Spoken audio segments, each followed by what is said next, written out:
Hello बच्चों, आइए इस प्रश्न को देखते हैं। अभिकथन ए, जल व इलेक्ट्रोलाइट्स बड़ी आंत में पूरी तरह से अवशोषित हो जाते हैं। इसके लिए कारण है कि बड़ी आंत में होस्टल संकुचन यानी धीमी खंडीय गतियां मल को आगे की ओर बढ़ाते जाते हैं, जिससे जल व विद्युत अपघटनों का अवशोषण होता है। हमारे पास 5 विकल्प हैं और इन विकल्प में देखना है कौन सा विकल्प सही होगा। और कथन सत्य है या कारण सत्य है या दोनों सत्य है, और कारण कथन की व्याख्या करता है या नहीं करता। हम सबसे पहले इस प्रश्न के लिए मुख्य अवधारणा देखते हैं। मुख्य अवधारणा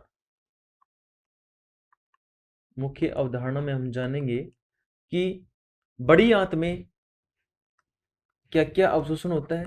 बड़ी आंत में किसका अवशोषण होता है? अवशोषण कौन कौन से उत्पाद अवशोषित होते हैं। उसके बाद में होस्टल संकुचन क्या होता है। होस्टल संकुचन के बारे में जानेंगे। होस्टल संकुचन, इन दो बातों का पता होना चाहिए, तब जाके हम इस प्रश्न को हल कर पाएंगे। तो हम जानेंगे सबसे पहले बड़ी आंत। बड़ी आंत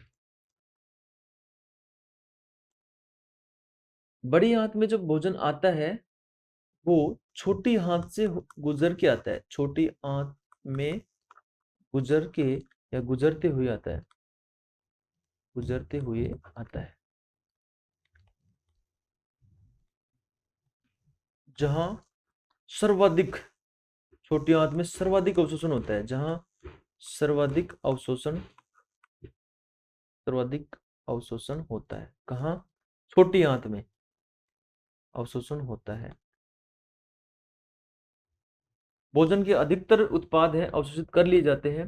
प्रोटीन, एमिनो अम्ल्स, लिपिड के वसा अम्ल्स, अधिकतर न्यूक्लियोसाइड्स सब अवशोषित हो जाते हैं। केवल क्या बचता है बड़ी आंत के लिए? केवल जल व कुछ आयंस। कुछ आयंस आयंस को यहाँ पे लिखा गया है इलेक्ट्रोलाइट्स। आयंस, कुछ आयन। आयंस में जैसे अपन सोडियम आयन देखें, क्लोरीन आयन देखें, और भी मैग्नीशियम आयन देखें, बहुत सारे आयंस यहाँ पे अवशोषित होते हैं। जल व आयंस का सर्वाधिक अवशोषण यानी कि पूरी तरह से अवशोषण बड़ी आंत में होता है। ये कथन हमारे लिए बिल्कुल सही है। कथन बिल्कुल सही है। उसके बाद में देखते हैं कि होस्टल संकुचन की वजह से ही ये अवशोषण होता है।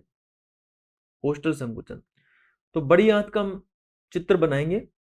आमाशय आमाशय के बाद आमाशय के बाद छोटी आंत और बड़ी आंत। बड़ी आंत के अंदर बहुत सारे खंड होते हैं जिनमें भोजन आगे सरकता रहता है। इन हर एक खंड को, ये जो खंड है, हर एक खंड को होस्ट्रा बोलते हैं। होस्ट्रा।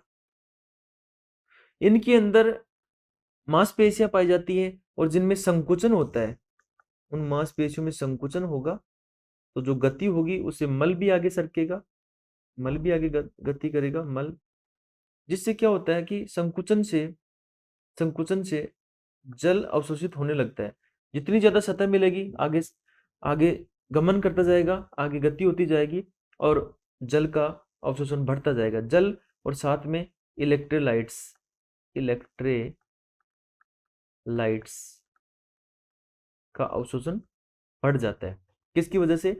होस्ट्रा के अंदर जो संकुचन होगा मांसपेशी की वजह से, उसको हम बोलते हैं होस्ट्रल संकुचन यानी धीमी खंडीय गतियां। ये जो खंड है होस्ट्रा, इन खंड को ही बोलते हैं, खंड को। इनकी वजह से क्या होगा? अवशोषण बढ़ेगा। इलेक्ट्रोलाइट्स बोल दो या फिर आयंस बोल दो या विद्युत अपघटय बोल दो। विद्युत अपघटय एक ही बात, अपघटय का अवशोषण बढ़ जाता है। जो कथन में दिया गया है कि बड़ी आंत में होस्टल संकुचन से धीमी खंडीय गतियों से मल आगे की ओर बढ़ता है, जल व विद्युत अपघटों का अवशोषण होता है, ये सत्य है।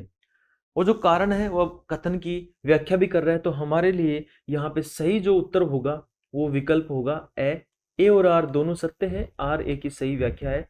यही हमारा सही आंसर होगा। आशा करता हूं कि आपको ये प्रश्न समझ आया होगा। धन्यवाद।